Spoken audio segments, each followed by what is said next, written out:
আইসিসির কোনো mega event থেকে আবারও শূন্য হাতে ফিরতে হলো বাংলাদেশকে। সাবেক ইংলিশ অধিনায়ক নাসের হোসেন তাই মনে করেন টাইগারদের উচিত আফগানিস্তানকে অনুসরণ করা। আর পেস কিংবদন্তি ওয়াসিম আকরামের মতে পিচ ঠিক করার পাশাপাশি নতুনদের যত্ন ও সুযোগ দিতে হবে। চ্যাম্পিয়ন্স ট্রফি শুরুর আগে আফগানিস্তানকে নিয়ে বাজি ধরেছিলেন অস্ট্রেলিয়ান কিংবদন্তি রিকি পন্টিং। রশিদ খানরা অন্তত বাংলাদেশের চেয়ে ভালো করবে বলে মন্তব্য করেছিলেন। টাইগারদের এবার আফগানদের থেকে শিক্ষা নিতে বললেন সাবেক ইংলিশ অধিনায়ক নাসের হুসেইন। বাংলাদেশ 15 বছর আগে যেমন ছিল এখনো সেই একই ধরনের ক্রিকেট খেলছে। অন্যদিকে আপনি আফগানিস্তানের দিকে তাকান, এই 15 বছরে তারা বেশ উন্নতি করেছে।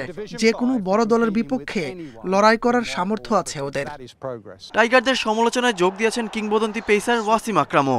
দীর্ঘ সময় ধরে আন্তর্জাতিক ম্যাচ খেলার পরও বাংলাদেশের ক্রিকেটের বেহাল দশা নিয়ে হতাশা প্রকাশ করেছেন সুলতান অফ সুইং। 1999 সাল থেকে বড় ইভেন্টে খেলে আসছে ওরা, কিন্তু এখন পর্যন্ত কোনো টুর্নামেন্টেই আহামরি কিছু করে দেখাতে পারেনি। এতদিন ধরে খেলার পরও তেমন উন্নতি নেই দলটার। সমালোচনার পাশাপাশি এমন পরিস্থিতি থেকে বের হওয়ার কৌশলও জানিয়েছেন সাবেক পাকিস্তান অধিনায়ক।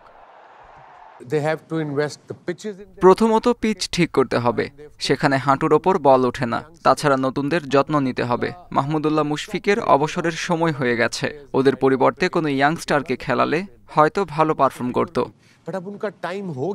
গেল আসরে সেমিফাইনাল খেলেছিল বাংলাদেশ। আইসিসির কোনো বিগ ইভেন্টে যেটা টাইগারদের এখন পর্যন্ত সর্বোচ্চ অর্জন। Ghalib Hasan, independent news.